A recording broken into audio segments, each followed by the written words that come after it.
Sonic Boom Episode 39, Do Not Disturb. We start out with Sonic having a nightmare about someone evil coloring his arms. We unfortunately don't get to see that. And he gets woken up by a weird-looking pink creature, a witted pig or whatever.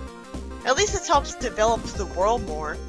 And Facetious tells Sonic it wants to use his house, saying that he's helping an endangered species.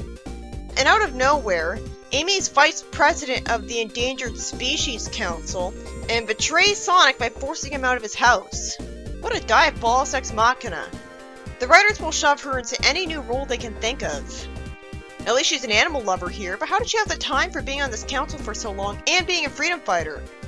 And this is the lamest excuse for a dialogueless montage ever. Sonic spends time with Tails and eventually sprays him with pop uncharacteristically, and dances for no reason. And I'm expected to believe his own best friend is getting tired of him, as he's a slob in his living room, which he'd never be. This is his best friend. And Sonic says he loves beating Tails at a video game every night, and he uncharacteristically punches his arm. Tails asks his friends to help him, uncharacteristically saying that living with Sonic is a nightmare. Fuck you! What a betrayal to his character. What Sonic fan doesn't imagine Tails is living with Sonic? He's a child! He wouldn't have his own house. He'd be raised by Sonic. And Archie, he shared a bedroom with him no problem. Anyways, the heroes plan on getting two potential mates in the right mood, treating them to a fancy restaurant meal even though they're just wild animals. So naturally, they just run around in circles angrily and knock over Tails. Why did they take so long to do this? Eggman says they're so ugly they deserve to be extinct, which I agree with, and he actually met Sonic and Amy at first, so his quip was clever. Then Sonic and his friends try to put the witted pig back in the house, but it runs away.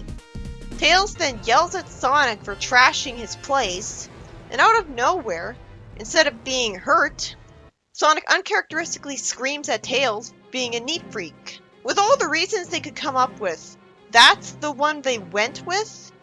Not Tails being a hopeless science nerd Sonic can never relate to? In AOSCH, Tails lived with Sonic just fine. Sonic at least says that he's been looking to get rid of some aggression when he goes to fight Eggman.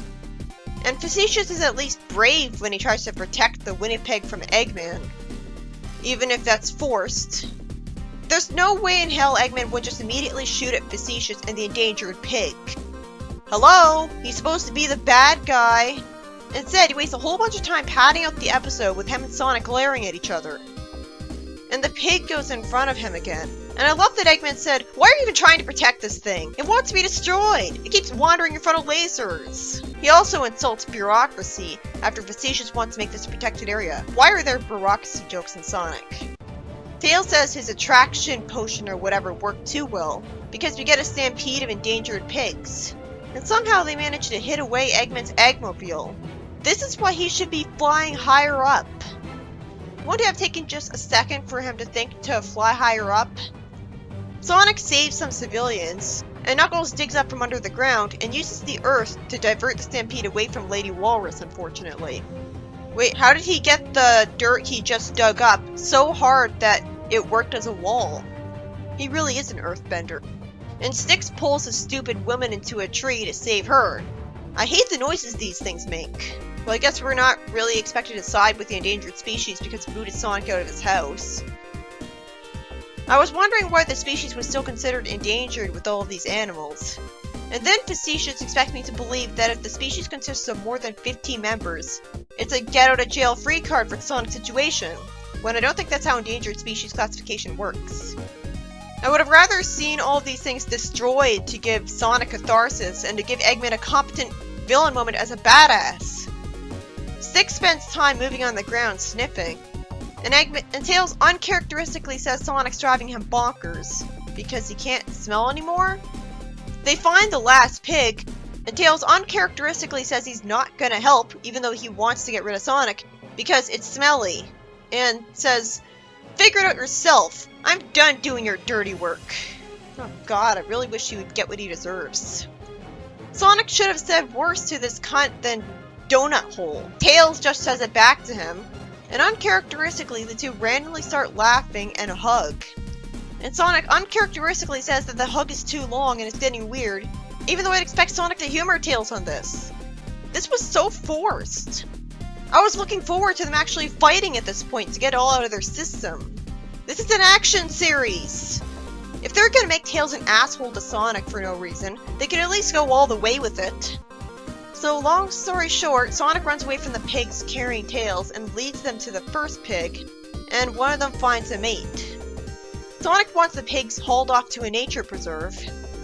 Why weren't they all trapped in a nature preserve to begin with? Why did they even get to Sonic's house? And Facetious says it'll somehow take a week for the courting ritual to end. Tails then uncharacteristically says Knuckles can't live under his porch with the possums, but doesn't specify that's because that's an awful place to live. And considering what a dick he's been this episode, I figured it was because he doesn't want his own friend Knuckles living with him either. And Knuckles somehow doesn't take the hint and decides to move in with him when he'll already be stressed out with his own friend Sonic living with him. Fuck this awful episode. Wow, this sucked. Why did Knuckles just keep living in Tails' workshop? While it was interesting to have a plot around endangered species kicking Sonic out of his home, obviously that would never happen because it was forced that Sonic didn't just have a door that would keep them out of his house, especially after Tommy insulted him for that. Why would anyone want the wind to be constantly blowing into his house? Plus, this is Sonic, a celebrity that every supervillain hates. So you'd think he would have every reason to have a security system, let alone a locked door at night. How much faith do people in this town have in the crime rate being low to never lock their doors? The Lightning Bolt Society lives in their village. Yeah, also, if there's so many supervillains in this town, what with the Lightning Bolt Society existing, it gets outright impossible to believe that in all this time, none of them decided to just go kill the heroes or destroy their homes when they're asleep. I can understand Eggman not doing that. He's an idiot and he's fought them for so long, and he wants to kill them in a way fitting of his clever genius. But come on, Dave could shoot them. Anyways, this episode sucked because it expected me to believe Tails would hate Sonic for living with him. I had to double check to make sure this wasn't written by Flynn. Holy shit, this was bad. We were never told beforehand that Tails was neat and Sonic was a slob. Logically, Sonic would never be a slob when he's a guest at someone else's home. Can you imagine this happening in Archie? No, of course not. This is a direct violation of every single other time the two were friends in the series. They lived together in AOSTH, and Tails was so happy about it that he called him his family. And I sure would have liked to see Tails say he loved him in this show. But this asshole hedgehog would just be awkward about it, because he thinks hugs longer than 1 second are too weird. I can't even imagine Scourge being like that. I think the reason he became evil was that his parents were neglectful and abusive, so he became resentful of the world for not helping him, and unbearably lonely. And him trying to date every girl he could proved he was lonely more than anything. The same guy who spent hours cuddling with Bunny when she's a freedom fighter would obviously be a lot happier with long hugs than this jerk.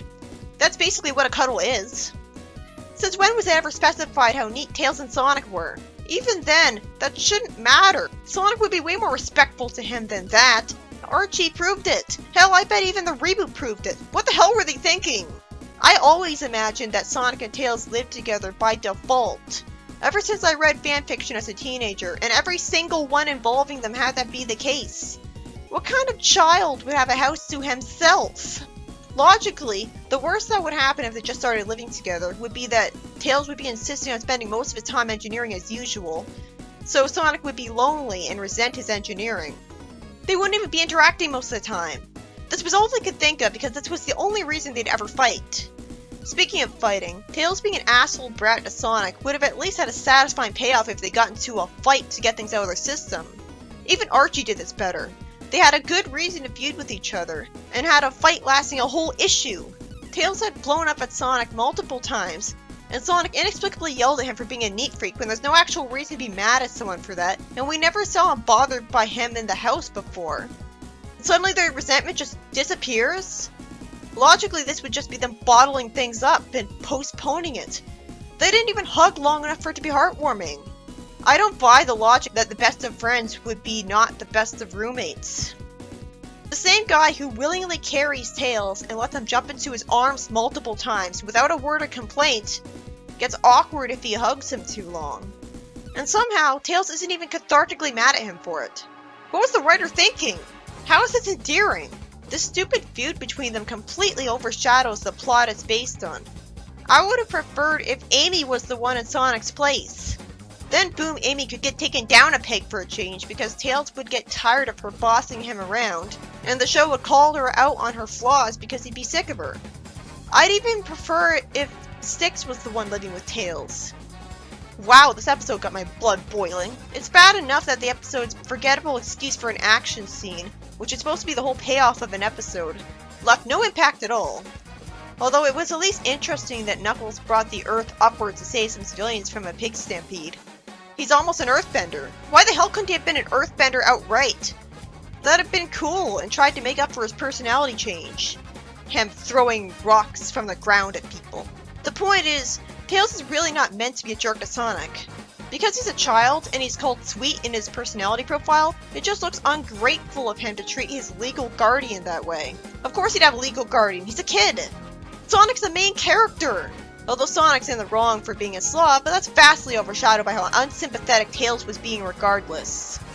If the writer knew they were best friends, why the hell? What possessed him to write this? He was completely out of character all episode when he's supposed to be such a sweet kid that I'd expect him to be too meek if anything. Even Fleetway got him more right than this. Fleetway Tails wouldn't ever call Sonic out when he's living with them. Sad AM Tails certainly wouldn't be like this. And in Sonic X, all the Sonic characters live with each other, without a word of complaint. Do Not Disturb. What an ironic title. This episode does nothing but disturb. I thought it'd be an episode where Tails wanted to be left alone, and was isolating himself too much because of his engineering. If he wanted that, he could have stayed in his lab the whole time. And then he'd have almost no reason to be bothered by Sonic. In fact, he might just fall asleep in the lab. Hell, why didn't he just tell Sonic to clean up?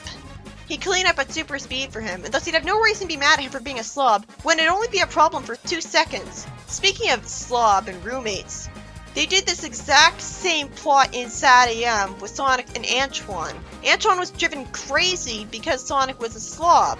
But at least there, it made sense because Sonic hated Antoine. So it was so obvious the interpretation that he was doing it on purpose. Why would he do this to Tails though?